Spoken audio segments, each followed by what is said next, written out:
Hi, this is Jason Harang, although I sometimes operate under the moniker Udvarnoki. Yeah, why do you do that? I'm not sure.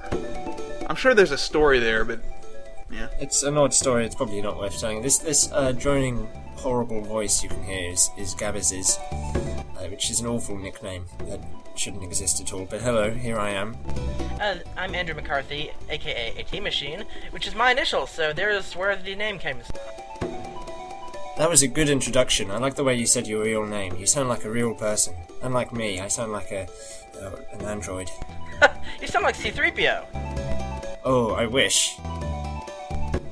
ATM joining us for the first time, which is bizarre. I mean, he's legendary. Legendary obtainer of LucasArts obscurities. I didn't think I was legendary except in my own mind. No, you were pretty legendary. Let's see, what is it? Sunday, March 14th, and this past It's week Mother's was the Day. Game It's Pi Day. Sorry. No, it's Mother's Day in Britain, not in America. I forgot. Sorry. It's also Pi Day in America. Is it? So America has Pi Day, Britain has Mother's Day on the same day. What does that say about the two countries? Of course, America has its own Mothering Sunday. Apparently, is it right that daylight savings happened in America already? Is that true? It's true. Daylight savings time is in effect now. I was robbed of an hour. We have to wait another month for some reason. Yeah. Anyway, that wasn't very interesting. Sorry, go on. Okay, What well, whatever. GDC? Right. Whatever the holiday is, today is the termination of the week, and this week was the Games Developers Conference, and a couple of Mojo-relevant announcements actually occurred, so we're here to talk about them.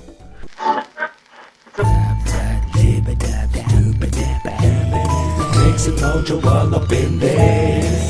Be keeping it real, you know, with the international house of Mojo. You best be listening to our show. Yeah. Mix and Mojo, mix and Mojo, mix and Mojo, mix and Mojo, mix and Mojo, mix and Mojo, mix and Mojo. I guess first and foremost was Monkey Island 2 Special Edition, which was pretty inevitable, but still pretty exciting too. What did you guys think of the screenshots? Yeah, really nice. Yes, they were quite good. I like the way they changed the character models. They seem to be more developed, and especially the hair. They were responding to the criticisms, I think, from the first game, where you had that strange haircut on Guybrush. It's glad to see they're listening to fan commentary and criticism, and I was really impressed by that. Yeah, I think a lot of the complaints about Guybrush's hair and stuff were kind of nitpicky and over the top, but you're right. They do seem to have improved the character models for the second one, or the sprites. But yeah, the backgrounds look just excellent. I mean, I really have nothing to complain about. I just can't wait to get my hands on it, and I'm super excited about that art viewer. I mean, presumably it means that we'll get to see all or a lot of the original paintings by Peter Chan and Steve Purcell, and it sounds like there's going to be some unreleased stuff included as well. So that's worth the price of admission alone, as far as I'm concerned. Yes, I'm hoping they include the LeChuck close-up, the one from Rogue Leaders. That was really cool. Yeah, I still need to get that book. It's really expensive.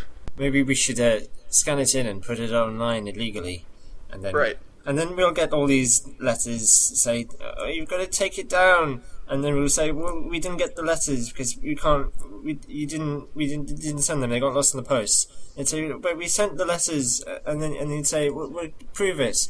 And it would escalate into this ridiculous lawsuit that would take years and years and years. And by the time that it finished, we'd all be dead anyway. Should we do that? I feel bad about scanning it in. That's why I haven't put it on my site, because I think that it's a new book about LucasArts, and it deserves all the money it can get thrown at it. Yeah, well, when putting together the Secret to History articles, I had some reservations about scanning in all those hint book walkthroughs, but then I just didn't care and did it anyway. Yeah, well, back to the Monkey Island 2 Special Edition. You said at the beginning it wasn't a surprise that it was an announcement, and it wasn't. Especially with Alexandra Boyd's Twitter. She plays Elaine Marley, and she was saying that there was a new recording. I knew this was going to happen, and yet I'm still surprised and excited by it. Yeah, it's true. I mean, I don't know what I was expecting in terms of how the game was going to look, but it definitely exceeded my expectations. I don't know. It's a Monkey Island 2 re-release. I mean, nothing is more Mojo pertinent than something Monkey Island 2 related. It's a great game, and it's just exciting, the notion that this is happening. I think we're all excited because our expectations have been exceeded. I mean, I know several people on IRC in the Monkey Island channel were very apprehensive about what LucasArts would do with a Monkey Island 2 remake, and now that it's actually come out and been announced, everyone's ecstatic, and I think that's really funny and amusing and yet good. Yeah, the reaction has been really good, because, Monkey Island fans are scum. I mean, we can never be pleased about anything, and yet we are. There's a few reservations about LeChuck's beard and stupid stuff like that, but generally people are really, really supportive of this project, because they can see that it's gone it's a long way since the last SE. Well, and the other thing that the existence of this game says is that the first special edition was a success, and that it was apparently profitable, and that it did well enough to justify this. So that makes you wonder what could come after this. Yeah. The potential is there for more projects that are less Star Wars related. I don't know if I'm anxious to see any more special editions after this, though. I think I'd be more interested in seeing them do something new, like Lucidity, this team that they put together to handle the special editions, and then kind of, when it comes to their back catalog, kind of focus on getting everything just re-released in general. I mean, I might play Lucidity one day, actually. I think one day I might. I would quite like to see more games in that direction. We still haven't heard anything about Handsome Halibut yet. That's still this mysterious kind of thing that's just vaguely, I don't know. It reminds me of Star Wars, because that was called Blue Harvest, I think, wasn't it? Yes, that was the Return of the Jedi fake title. The fact that it has a fake title, I mean, is that normal for games at all? Has that happened? Because it's normal for films and Star Wars and things. I don't think it's normal for games, no. Yeah, I don't know. I mean, maybe it is Star Wars, but it probably doesn't mean anything. It's just maybe you think of Star Wars. Mercenaries. The Mercenaries IP had went by some other name when it was registered. I can't remember what it was off the top of my head. It was some generic. Free Agent. That was it. Free Agent. Well, that might have been just a pre-release title, one that was changed later. It might not have been a decoy title. Maybe Handsome Halibut is actually what the game is going to be called. It's going to be about a really handsome fish. And you swim around and you attract lots of other fish, and you can't tell if they're male or female. It doesn't matter anyway. And you have a very, very wonderful time dancing. Can fish dance? I don't know. Some can fly. I think that's what the game will be about, dancing fish. But yeah, apparently the team that was assembled to make the Monkey Island special editions was sort of put together specifically to pursue these sort of smaller, weirder titles like Lucidity. So, I'm really excited to see more of that kind of thing. Have you played Lucidity? I have played Lucidity. I think, Jason, you're probably the only person who did. I wasn't the one who reviewed it. I know Peter played it as well. I mean, it's a very... I mean, I guess the word I'd use to describe it is slight. I mean, it's a very small game. But I like it a lot. I think I like it more for the potential than for what it actually was. But it's definitely not an offensive game. It's a really interesting one, and it's definitely the kind of thing you'd want to see more of. Platformers aren't my cup of tea, but I'm very glad it's been made, and that I'm very glad of what it represents. So yeah, on that level, it pleases me. Yeah, is that all we have to say about LeChuck's Revenge? What about this developer commentary thing? I'm really looking forward to that.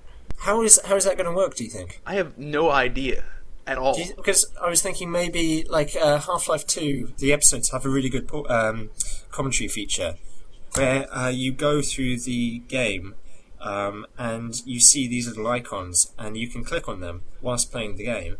And it mutes everything a little bit, and you can hear the developer going, "Hi, this is Chuck," because they're all called Chuck. This is Chuck.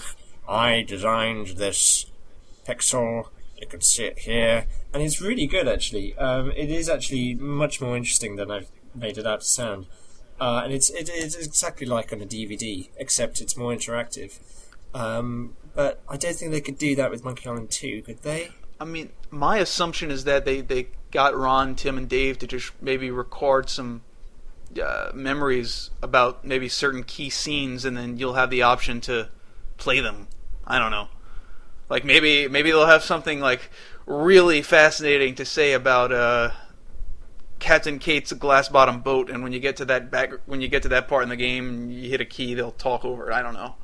That'd be my guess. Who knows? It's probably like it's done by timing or something, so that if there is something to hear about this specific part, it will come up at the bottom or something.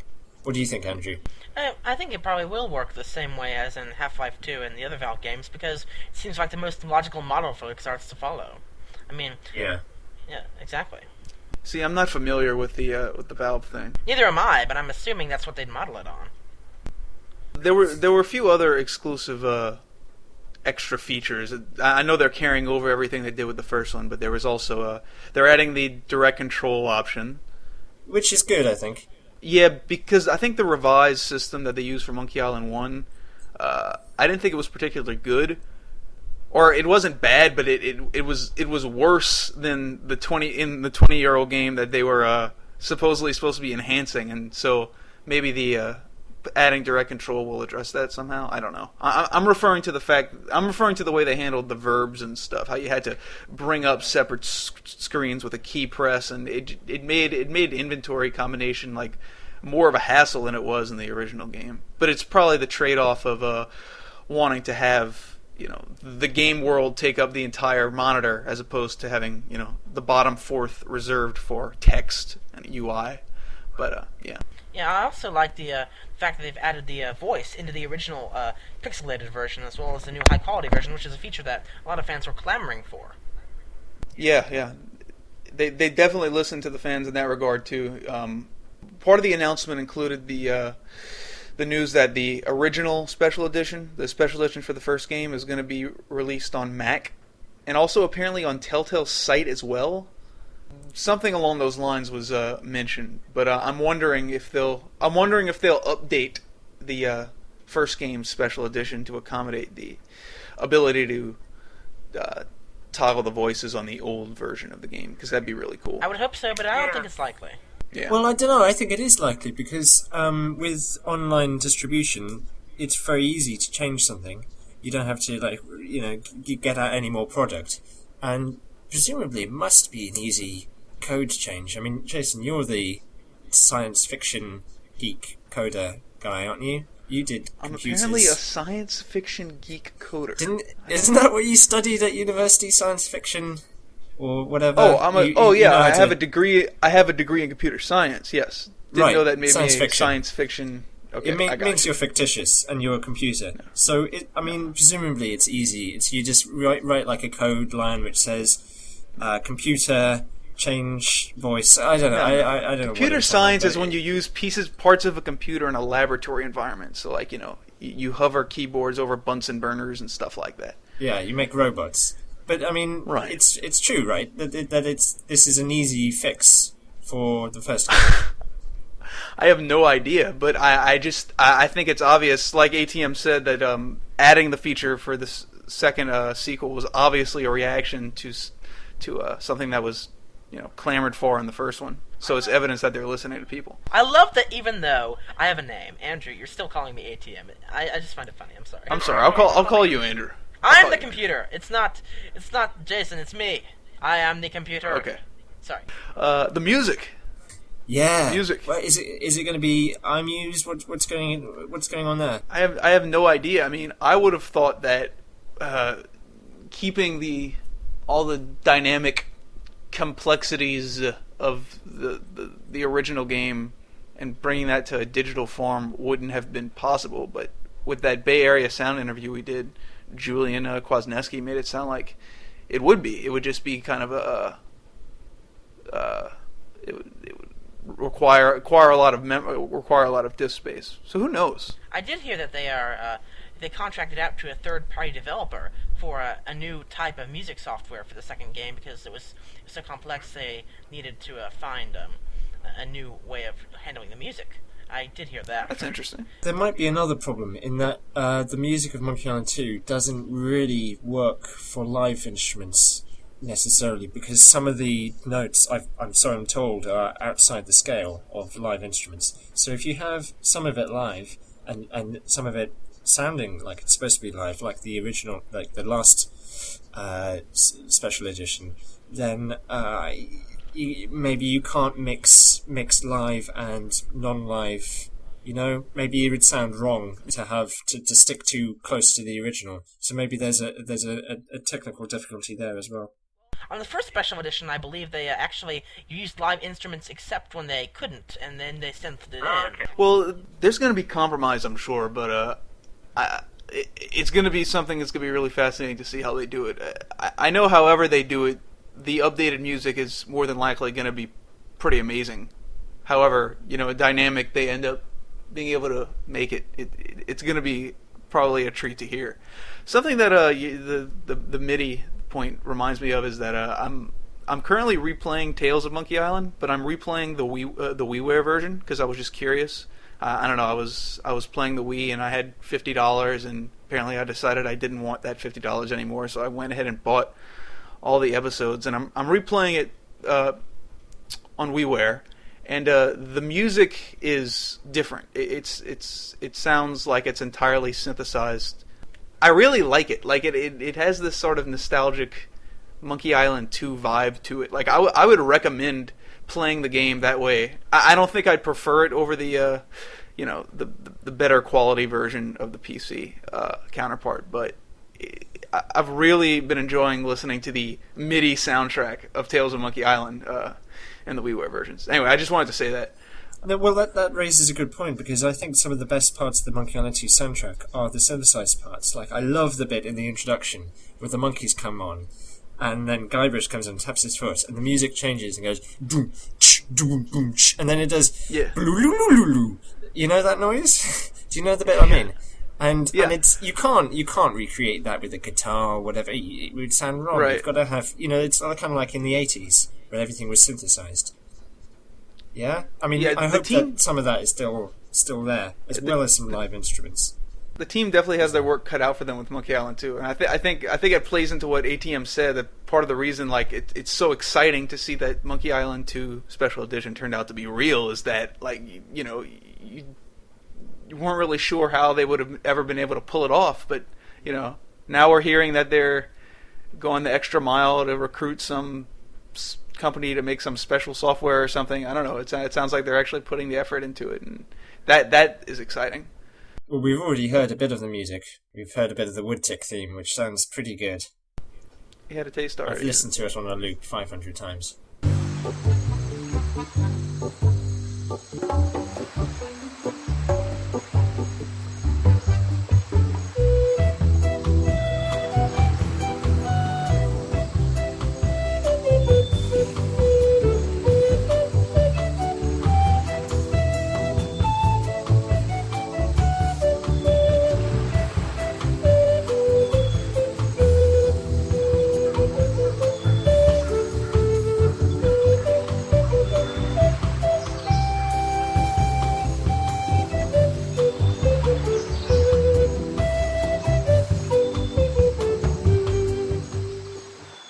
Anything else we want to say about the visuals? I'm just really surprised by how good it looks. Maybe I shouldn't have been surprised. I mean, it's very, very, very similar to the original backgrounds. They were obviously very faithful to them, but I don't know, they just look great. I think it looks very good. I agreed with one of the comments on one of our news articles. I think it was by someone called Noah. I kind of thought, oh, is that Noah Fulstein? Probably isn't. Is that how you pronounce his name? Fulstein? I'm not sure. Fulstein. Anyway. Yeah, it probably is Noah Fulstein. Anyway. He said that, in his opinion, the graphics looked a bit too clean. Like, if there was anything, then maybe they should be looking a bit more dirty and grimy. Well, you are going to lose. Well, it's inevitable that you're going to lose some of the grit of the original game. I mean, at the end of the day, this is an alternative version of the game. It's not a replacement.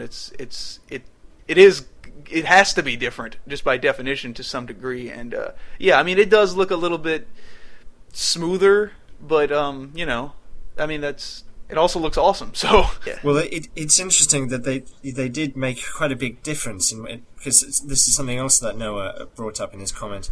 If you look at the shot when Guybrush is hanging from a rope, in the original, you can tell that it's concrete and that there's kind of metal girders coming out. In the updated version, they've changed that into tree roots, and they've changed the concrete into earth, and that completely changes the perspective of that scene. Oh, you mean you lose the foreshadowing of it being like a subterranean theme park basement? Yeah, exactly. Yeah, but I mean, you know. Do you think that was deliberate, or do you think that the artist just didn't realise that there was supposed to be metal and not tree roots? Because it is a bit... It could go either way in the original pixel art. I think that's exactly it. I mean, I think it is accidental, and that they interpreted it one way, we interpret it another. And it's tiny pixel art in the end, so there you go.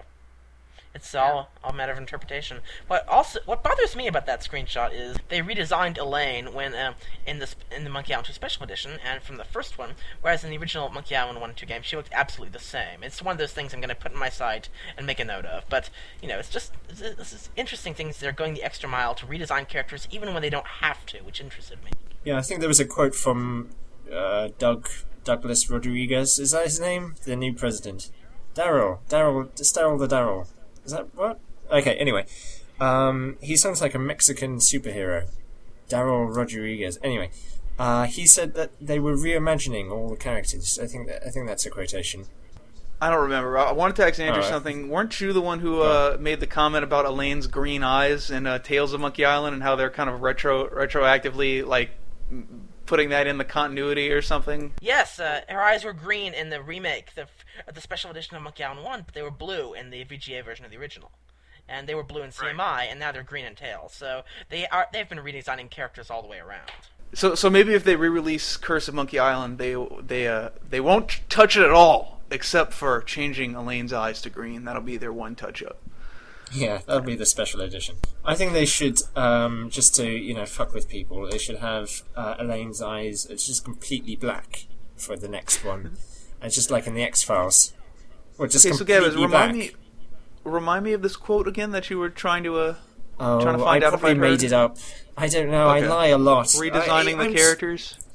No, the quote I remember was that what they did was they looked at all the characters and they reimagined them. And I just thought it was an interesting way of putting it. Have any of you guys been witnessing the absurd controversy that's been stemming around the cover art for the special edition? Like, people are saying, like, this is nowhere near as cool as Steve Purcell's original. When it's like, well, no, duh. It's not trying to be. It's just trying to be sort of this fun replication of that layout, but with the style of the remake. It just blows my mind that people could get so banana shape about it. I agree entirely. It's a bit ridiculous, and also I think it would be misleading to use the original cover art as cover art to the game because it's such a different art style. I think they might have done something better with, I don't know, maybe with the original cover but a really big border around it, and then maybe like a stylish Ron Gilbert signature.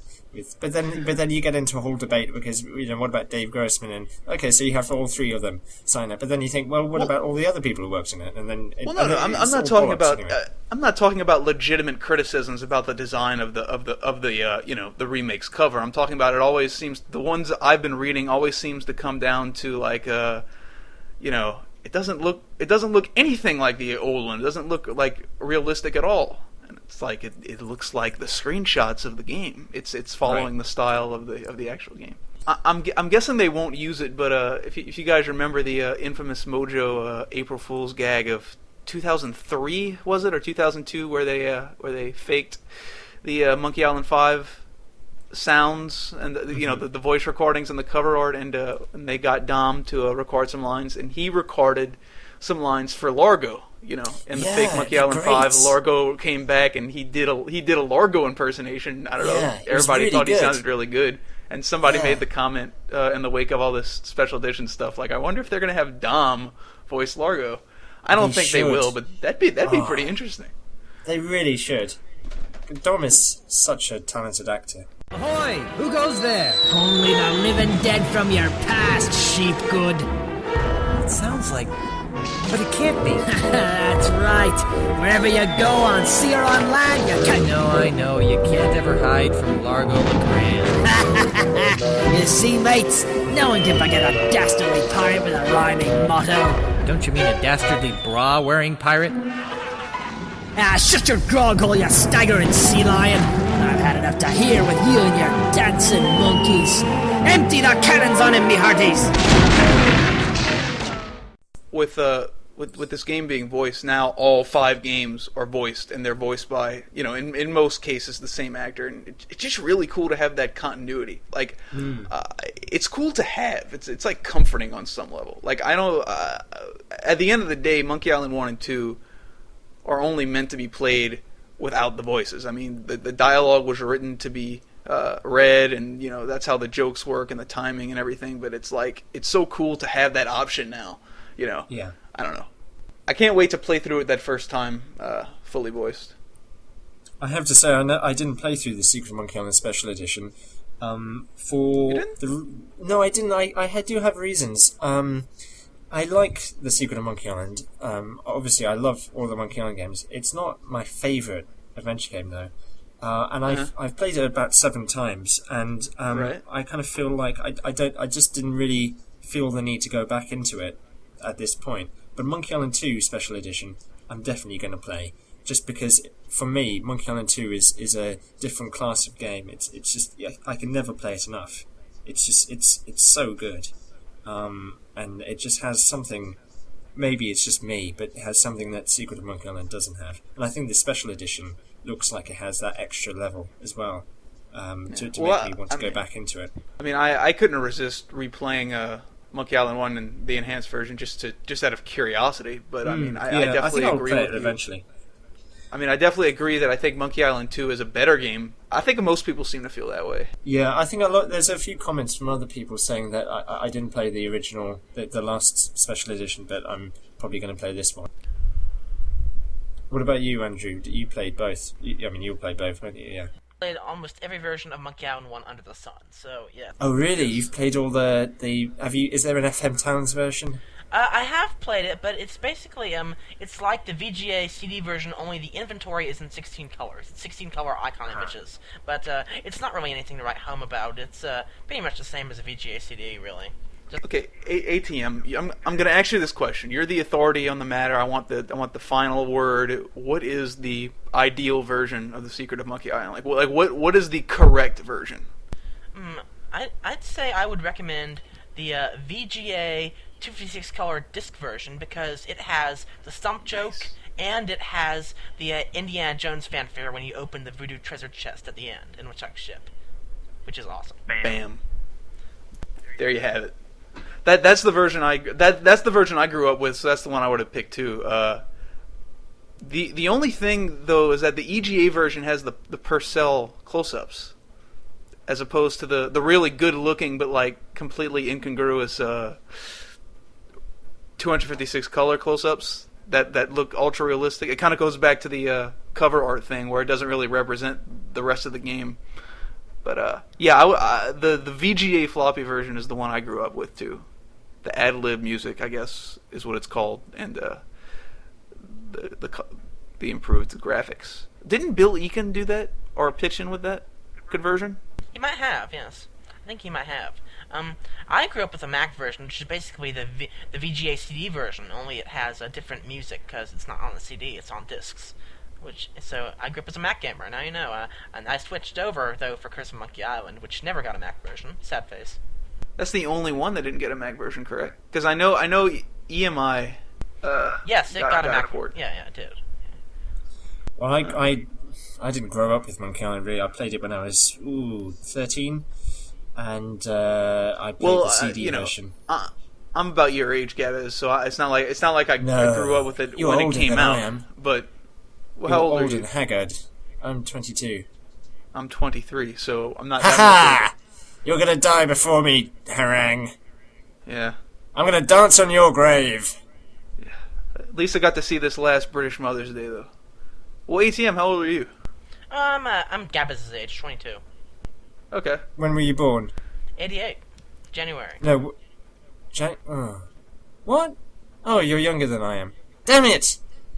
You're gonna dance on both our graves. So anyway, I was gonna say I'm really not of the generation to have grown up with Monkey Island in terms of like, my dad buying the game for his Amiga and letting me play. That seems to be the classic story you hear. But I did play Monkey Island 1. I did play the games in order, and I didn't. I played all 3 first games simultaneously.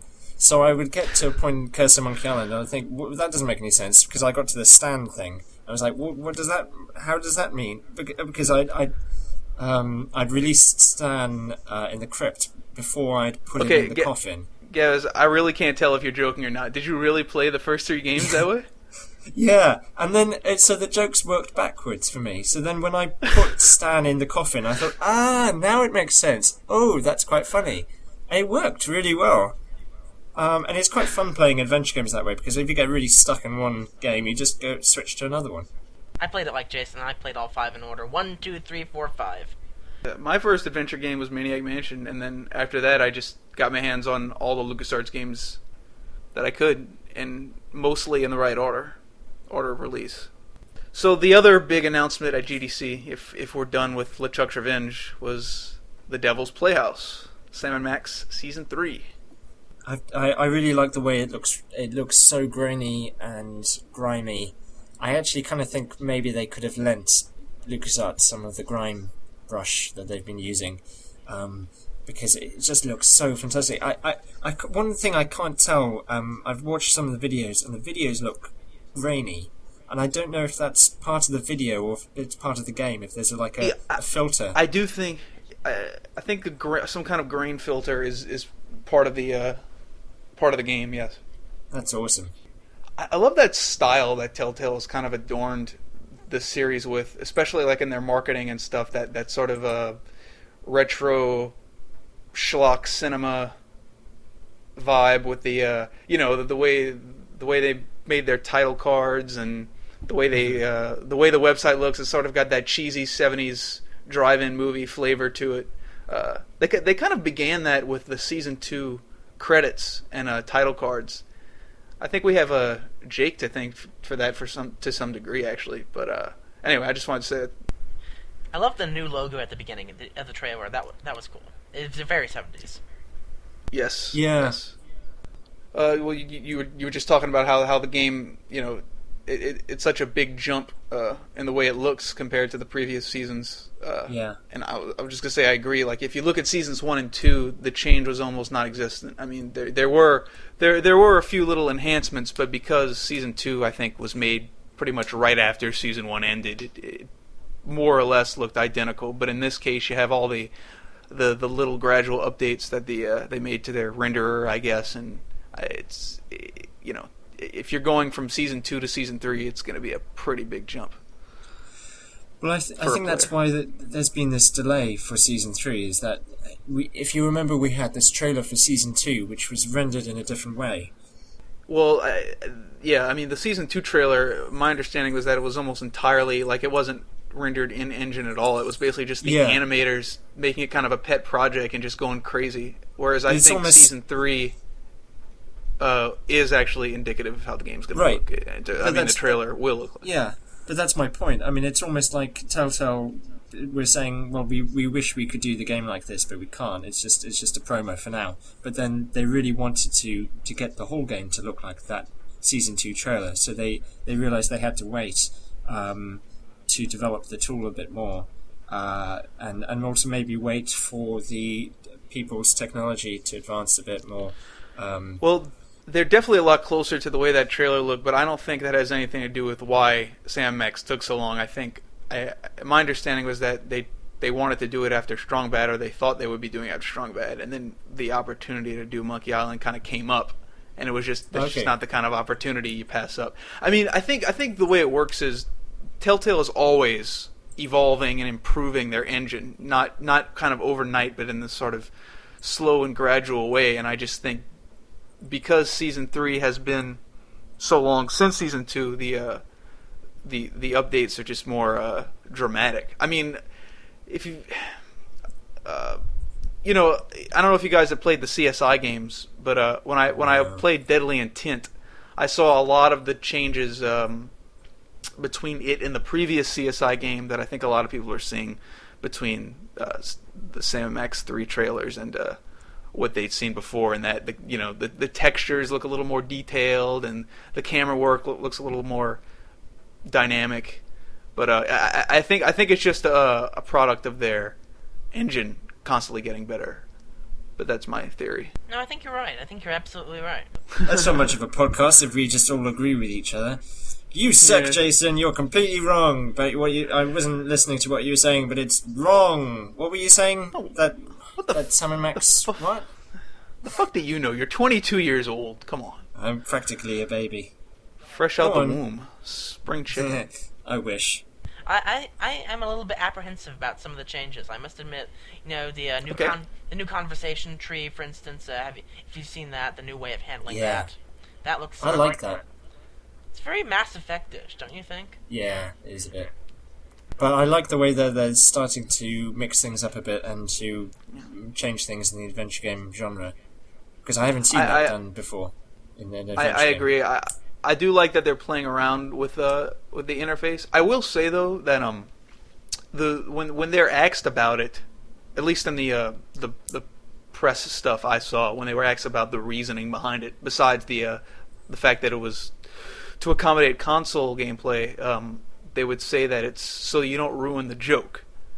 And my reaction to that was that I think they solved that pretty well with the first 2 seasons. I mean, when you play Hit the Road, the icon-based dialogue trees, that was the reason they did it that way, was so that you could ask a question to a character without seeing the joke before it's spoken. And I thought but a lot of people didn't like not knowing what you're going to say either. But I thought Telltale kind of struck a good balance with the first 2 seasons in that they went back to the dialogue trees being text-based, but when the character actually spoke, it wouldn't necessarily be verbatim for what it was in the dialogue tree. In other words, you'd get the idea of what they were going to say, but if a joke was dependent on you not knowing, it wouldn't be spoiled. But I'm not going to judge the new system. Yes. Already. One thing to note is that they have been showing off the PlayStation 3 version in the demos and trailers, and apparently the PC version control system for walking around and interacting with objects is a bit different. So I really want to see what the PC version looks like before, pronouncing judgment on it. Yeah, I suspect it's going to play a lot like Tales of Monkey Island, and I was really happy with that. I'm sure you're going to have the WASD option to move around, right? And the click and drag. Right. Yeah, but I never even used that. Funny, I loved it. You did? You like click and drag? Yes, I did. I thought it was great. To me, it felt like it was something they kind of tossed in there just to placate the people who insisted on having a way to play it with just the mouse. I don't really have much comment to say about it because I never really tried it that much. The keyboard-based controls and the using the mouse to interact felt pretty good to me, and I just kind of stuck with it. But No, both systems were good in my opinion. I didn't have a problem with either one, so I'd be glad if Click and Drag came back to the Sam Max Season 3 version, PC version. what about Max's psychic powers? What do we think of that? Yeah, That's where sort did of that the big- come from? Have we had that before? Has Max ever had psychic powers? No, It this seemed is- really this is- random. Yeah, yeah. This is sort of the big new game mechanic that they're touting for the season. His psychic powers. It's going to be a big deal, I guess. Well, for gameplay reasons, it sounds good, but I don't know. I'm not quite convinced yet that it's part of Max's character to be psychic. Yeah, it does seem a bit, maybe, tacked on. I don't know. I'm just being a little tentative here, but, I mean, it could work very well. I don't know. I've never... It seems very new and unexpected, and I suppose that's why we're all a bit apprehensive. And, the fact that it's new and unexpected is a good thing, Well, I like the way that we're getting to interact with Max a bit more and interact as Max. I mean, I like the way that you can't control him, but you can influence him. And in the past, the only thing we've been able to do is to turn into Max in the dialogue tree sometimes. And Max is a really interesting character. Yeah, I just like how they're just playing with the the graphic adventure format in general, how they're they don't want to limit themselves to just the standard inventory based puzzles. But so I mean, yeah, it's one of those things where you can't really say anything until you've actually played it. But it's definitely a really interesting idea, and I think it's gonna be pretty interesting. One thing I don't like, from what I've seen so far, is the narrator guy. I just find him a bit annoying. Did you ever watch? Oh, the Chriswell? I've never watched I've never watched the Twilight Zone, so maybe that's part of it. Yeah, I grew up with every year on the holidays we'd have a channel running Twilight Zone marathons here in America, so it's definitely part of our cultural vocabulary. That's why I guess I love Rod Serling. So there you go. So Gabez, you should definitely go on YouTube after you're done here and watch the introductory scene of Plan 9 from Outer Space. I think it's going to answer a lot of your questions about where this guy, what this guy's doing there, the influence that they're kind of culling from. Well, I don't know if it will, because I find him just a bit annoying. He has a very annoying voice that drones on, a bit like mine, actually. I don't want to play a game when I'm the narrator. That would be awful. The guy that he's based on sounds like that, though. Yeah, but that doesn't make it okay. That just makes it that doesn't make it less annoying. Okay. Well, fair enough. Do you see what I mean, or do you not find him annoying at all? I guess it's part of the generally American pop culture centeredness of Sam & Max, because it's so rooted in what Steve Purcell grew up with, the Americana of his youth, the 50s and 60s, and the culture of that period. And I think it's very much in tune with the Sam & Max origins and spirit for them to introduce such a narrator. That's my 2 cents. So. I bet you'd find that if out of the Sam & Max fans, more people are American. I think it does appeal to Americans a bit more. That's my guess. Yeah. Then Tales of Monkey Island, say. Oh yeah, Tales is so universal. I'd say. Yes, who doesn't love a pirate story? Exactly, but I don't know. I mean, I'm not a huge Sam & Max fan. Recently I got the Hit the Road comic book series, which I loved. That's the collection of all the comics. I really liked it. Surfing the Highway? No, yeah, Surfing the Highway. Sorry. Yeah, I don't know what I was talking about. It's really, really good, but to me, it felt really different from the games. I think something that Steve Purcell does in the comics is managed to make it very American without making it quite so. So I don't know. I think the games alienate you a bit. Maybe I think this whole what is it? Tales of the Unexpected, all this crap. I think it alienates me slightly in the way that the Steve Purcell comics don't. But it's hard to put your finger on exactly why I like the comics and I don't like the games so much.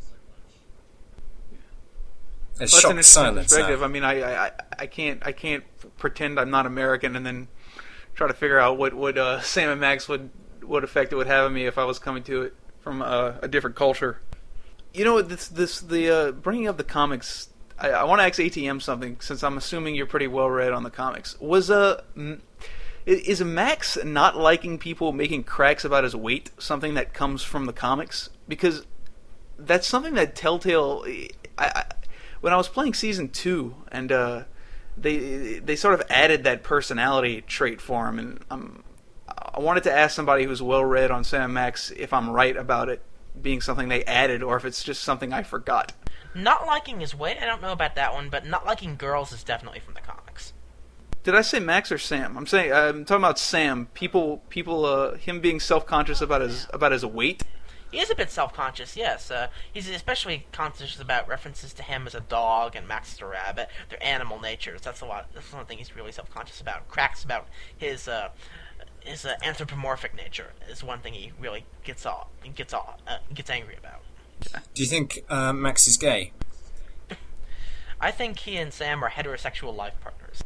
No, but I mean, really. You said yourself, Max doesn't like girls. Sounds a bit gay to me.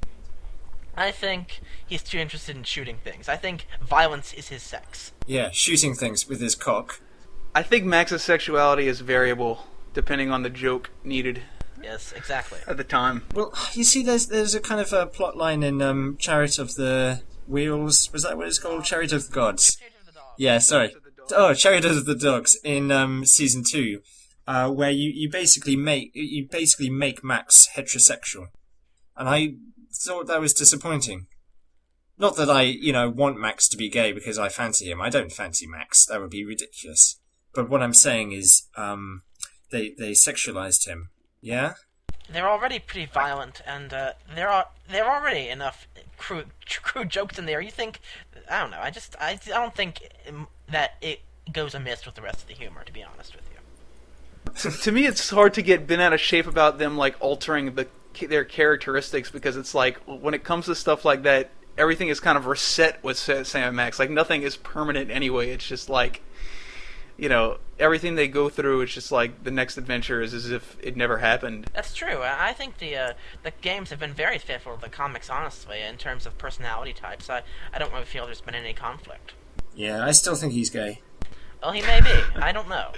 That's the real takeaway here. Moving on from the sexual lives of rabbits.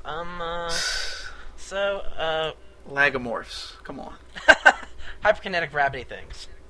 I like they're introducing new characters. I like that a lot, especially the new villains and such. One thing I was disappointed by in Season 2 was that the ultimate villains were basically recycled from Season 1, even though it was great to see them get killed, but I didn't like that there was quite so much recycling, so I'm glad to see new characters, new faces involved in the character dynamics. That really pleased me. I wanted to talk about GDC in general.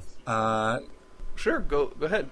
Well, I found it quite interesting, the build-up to GDC, because it really felt like this was an event that things were being announced at, particularly from LucasArts and Telltale, but also the Portal 2 news broke around this time.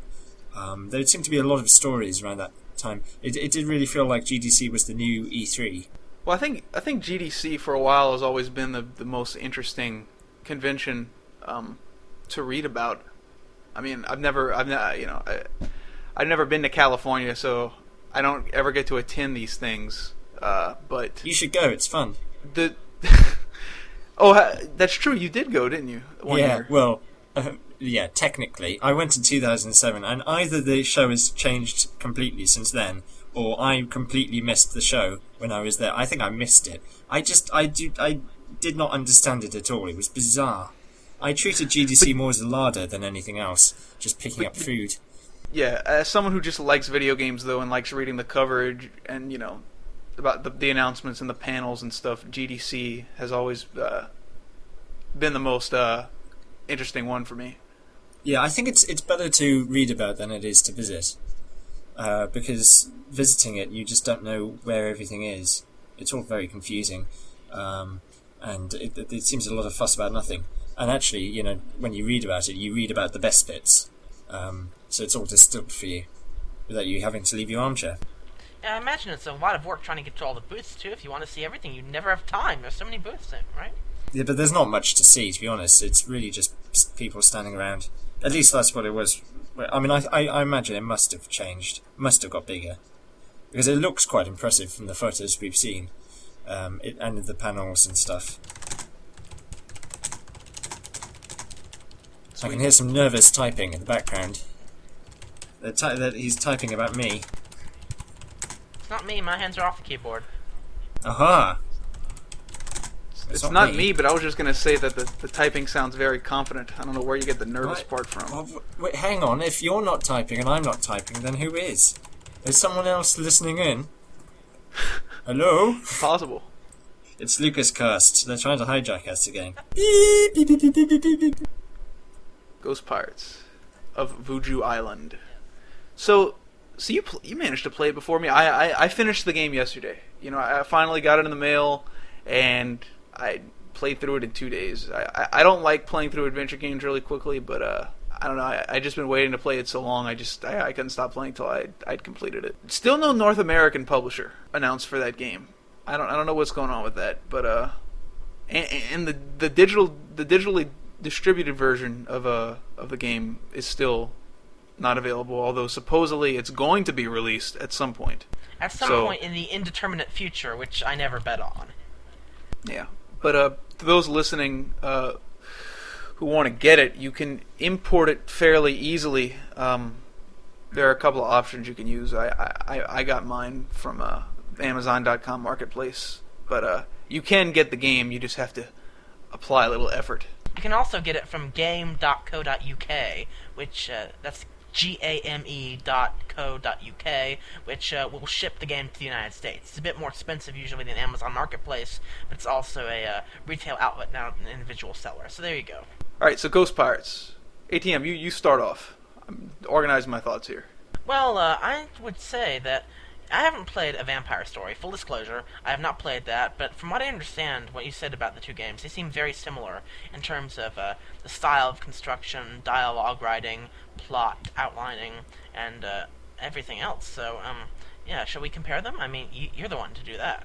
I think something that I had a problem with A Vampire Story in terms of the writing and the structure, as you put it, is the fact that the exposition, when the game delivered its exposition, it did it in sort of these concentrated bursts. Like the way it delivered backstory and to the player just didn't seem very natural to me. And I think Ghost Pirates carries over some of that issue. But something I want to say about Ghost Pirates that I liked with regard to the storytelling is the fact that it doesn't hit you over the head with this giant introduction. Like you're kind of thrown into the game, and I actually kind of like that because you're thrown into this setting. You meet all these characters, but you don't necessarily know what they're all about, and the game kind of has the the respect for the player's intelligence to just sort of ladle it out as it goes on. Like, by the end of the game, you know everything there is to know about the characters, their motivations, their backstory. You pretty much know everything. But at the beginning of the game, it doesn't really hold your hand throughout. It doesn't really hold your hand and just give you this massive 5-minute cutscene that sets everything up. It just sort of expects you. It has the patience to give you the story along the way as you need it. The second part of that is that I do think there is still the issue that A Vampire Story had, in that when the game does give you backstory, it doesn't do it very fluidly or organically. Everything kind of grinds to a halt, and you're just sort of fed it all at once. But I just really wanted to get in that I love the fact that I don't know. I love the storytelling technique it employs, in that you're just kind of thrown in, and it tells you what you need as you go along. Actually, I've heard a lot of people complaining about the very same thing, but I can understand why. People want to have their hands held. They want to get the story at the beginning to know exactly what's going on, not have to piece it together. And I think, ironically, that's also a complaint people level against the Pirates of the Caribbean movies, that they had to piece the story together instead of getting spoon-fed it. And I think it's interesting that you should bring it up for Ghost Pirates. Yeah, I think when people complain about it with Ghost Pirates, they're really complaining about two things, and they're sort of merging the two issues together. And I think the second thing is the abrupt nature of the game's cutscenes, and I think that's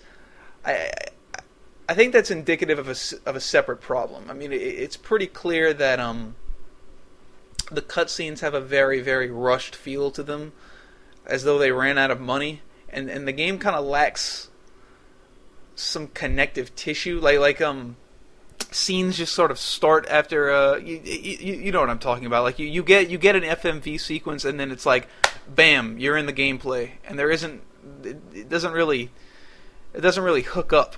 Oh yes, it's like if every cutscene were the length of the CMI ending cutscene. Imagine if CMI had no gigantic intro sequence, but just an intro scene as short as its ending cutscene. Imagine if every cutscene were like that, and you've got Ghost Pirates. That's exactly what's going on here. But I have to say that overall, I like the game. Like, I can complain all day. I'm gonna publish a review on it in the next few days. Hopefully it'll be ready by the time this gets uploaded. But yeah, I like the game too. I liked it quite a lot, but I don't how do I put this? I think at the end of the day, most of the problems that the game suffers from are technical.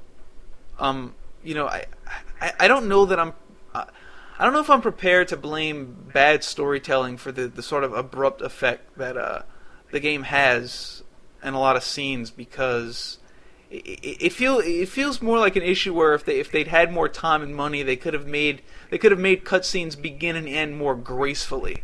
So I guess I don't really agree with the Curse of Monkey Island comparison, because it's not like necessarily the length of the cutscenes or how much story they contain, but rather just the fact that they clearly ran out of money. The dialogue, it seemed like there were a lot of jokes, just really corny jokes. Everything you looked at, every time you looked at an object, you'd get a joke. I mean, it just felt like the characters sometimes were making jokes just for the sake of making jokes. Did you feel that way? Yeah, and I think a Vampire Story, that was a characteristic of that game as well. I don't think I didn't find the humor. I wasn't offended by the humor, even though I didn't really laugh at it that much. It was sort of. That's exactly how I felt. It was just sort of there. Yeah. Yeah, I mean, just a lot of jokes, hit or miss, and One improvement that I will say it had over a Vampire Story is that the jokes didn't feel as overwritten. Like in a Vampire Story, like whether or not the joke was a success or a failure was one issue, but that game, it seemed like it didn't know when to stop. Like it would pound jokes into the ground, and at least the writing in Ghost Pirates seemed a little bit tighter, in my opinion. But I mean, you've never played a Vampire Story, so I guess you don't know what to compare it to. Shall we talk about the puzzles? There was one puzzle in particular, you know what I mean? The charades puzzle? I enjoyed the puzzles as a whole, but I definitely know what you mean about the charades puzzle. It strikes me as a situation where the concept was fine, but the execution was really bad. Do you agree with that? Like, would you agree at least that it was conceptually sound? I would agree it was conceptually sound, yes, but the execution was horrific. Let me put it, not to mince words. Trial and error. Yes, exactly. 1 out of 256 combinations. And you can't save or load or exit the game. I literally, I was about to have breakfast, and I had to work on the game through breakfast because I could not get away from this game because it would not let me save and leave this puzzle. For the people listening, if you haven't played the game, there's a puzzle where you take control of a corpse, and not having the ability to talk through it, you kind of have to play a game of charades in order to communicate with someone via this corpse. And the way the game does it is it gives you a bunch of icons, a series of icons, and you have to click them and try to kind of arrange them in the right order and figure out what the icons mean to sort of construct the right sentence. But you don't really know what you're trying to say, so it's just like I said, it's trial and error. Yeah. If they had some text beneath buttons that suggested what you were trying to mimic, it would have been much, much more intuitive. But as it was very hard to interpret the art. Now, there was a similar puzzle later in the game when you're sword fighting with Greenbeard that I thought was handled much better. It was sort of the same icon-based little puzzle, but it actually made sense after a while. You could actually figure it out. Yes, because you got feedback every time. It's a sword fighting puzzle where you have different combinations of attacks, and your opponent is using the same attacks against you, and one attack will work against another one. One beats one, loses to the third. So you have the situation where, by trial and error, you can figure out which attacks are best to use, and your opponent also attacks in set patterns, so if you know which attacks beat which other ones, and what patterns your opponent is going to use, you can predict his moves and defeat him, which is it's much easier to figure out from a standpoint. Right. So it's not like guess the combination, as it was with the charades puzzle. Now, I did like the puzzles overall, though, and I thought they were, in general, better than a Vampire Story. I had some logical issues with them, but I don't know. I was always driven to complete the puzzle I was on, and I think part of the reason for that is that the game isn't overwhelming. Like the way it's structured, the way the segments with each character are subdivided, it's not a small game, but it's not overwhelmingly big that you just want to give up. It's like the goal seems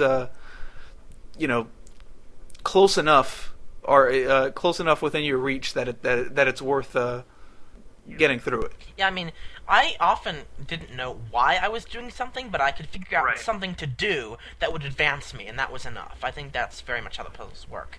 And full disclosure about the charades puzzle, I did hear someone mention on the forums that when you accidentally hit a correct button or something, the guy you're talking to will nod his head, or otherwise he'll shake his head at each gesture you make. So that's is that true? I did sort of notice that, but it could have just been my failing. But it seemed like it wasn't consistent, or even knowing that he does react in some way to what you're doing, I still couldn't figure it out, or I still had a hard time with it. Yeah, it's like in Escape from Monkey Island, the key to the final puzzle rests on this animation the monkeys make when you tie with them 3 times. Right. It's just such an obscure animation thing to notice, and it's exactly the same here. You have to notice the obscure animation, and I don't think that's a very good thing to expect players to notice, because, like you and me, most of them will be oblivious. Yeah, the Escape from Monkey Island parallel is spot on, because, I mean, it's the kind of thing that it really should have been a dialogue line that should have explained that. A dialogue line that you couldn't have missed, rather than that anime. Because, I mean, it's conceivable, even if you're doing it even if you're going through the game the correct way to not draw 3 times. And even if you do draw 3 times with a monkey, you won't necessarily, make the observation that they're slamming. I mean, there are some people who still don't understand why the final puzzle in Escape from Monkey Island works. I know for a while I thought that Ozzy somehow lost control of LeChuck, and so LeChuck turned against him. But it turns out that's not the case. It's this little pounding reaction that the monkeys do when you draw 3 times. Yeah, it's just not intuitive, and the same thing is true here. Yeah. Yes. The other, I really shouldn't still talk about Escape from Monkey Island, but the other really bad thing about that is that you still need all the moves you learned when you played Monkey Combat originally for that last puzzle, but it's still further along into the game that you wouldn't necessarily know to retain your the sheets of notes that you kept. They corrected that in the PS2 version. You can call up a diagram, so they did fix it eventually. It's just not in the PC version, sadly. But back to Ghost Pirates? Yes, back to Ghost Pirates. Yeah, I must admit, one thing did amuse me, and that is the mermaids in Ghost Pirates, because, as I understand it, the mermaids in Tales of Monkey Island created a minor controversy, and now they're in Ghost Pirates of Vooju Island as well. Of course, they're a bit more realistic and more traditional looking than the Tales of Monkey Island ones, which were a bit out there on the far end of the design spectrum. A bit more unusual in their outlook than the Ghost Pirates mermaids, which are more conventional. I just thought it was amusing that both games seem to have come up with the idea independently that there should be mermaids in a pirate game, even though some of the fans don't seem to have have accepted that conclusion yet. Yeah, I mean, they're both kind of inspired from that same brand, that same kind of fantasy pirate genre where the supernatural is possible, and sea creatures, mythological creatures are possible, and so it's natural that you put those things in.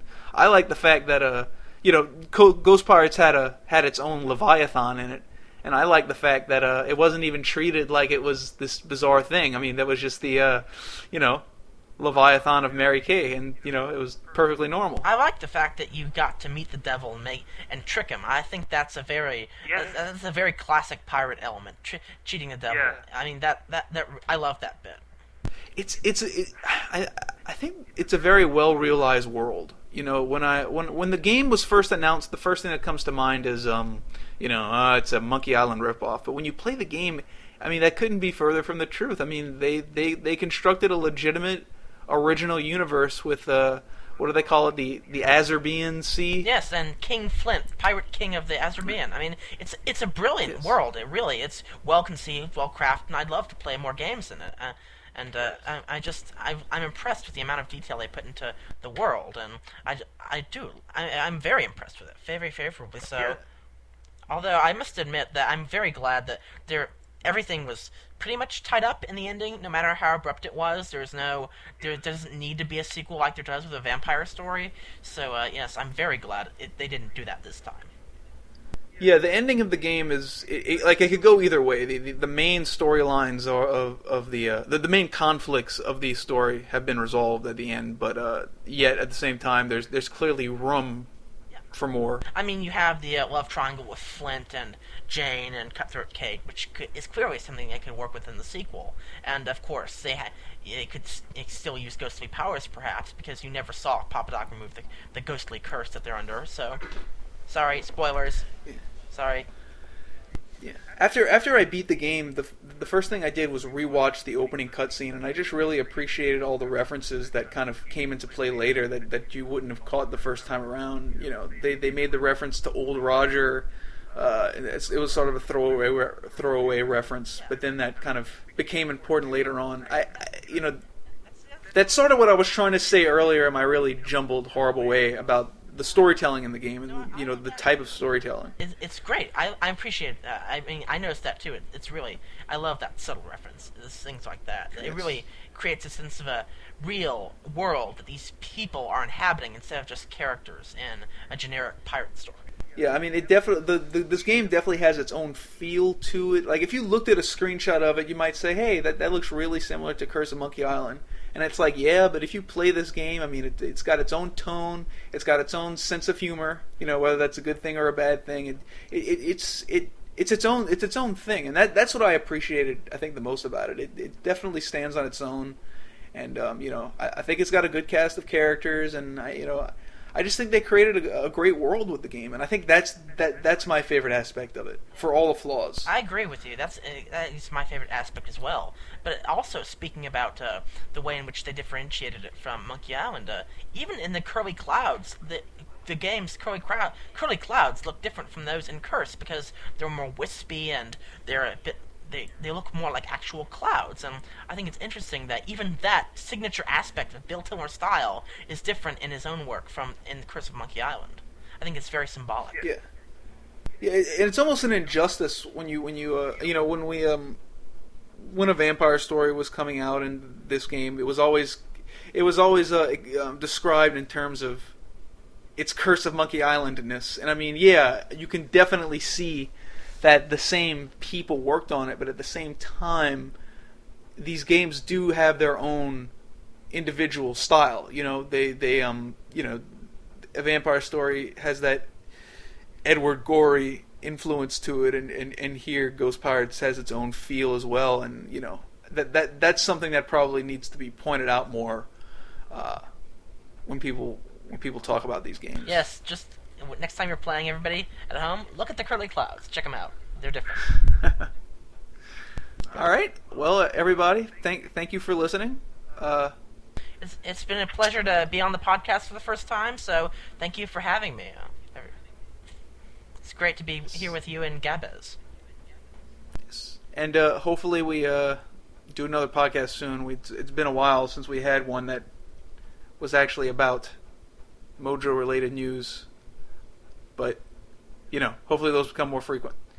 And look out for a review of Ghost Pirates to be published sometime soon. Hopefully by the time you listen to this. Sweet. Okay, well, you have a good Mother's Day. And thanks. I'm not a mother. So. Eat some pie, Gabez. Celebrate Pie Day instead. Yeah, okay, I will. Bye. Bye!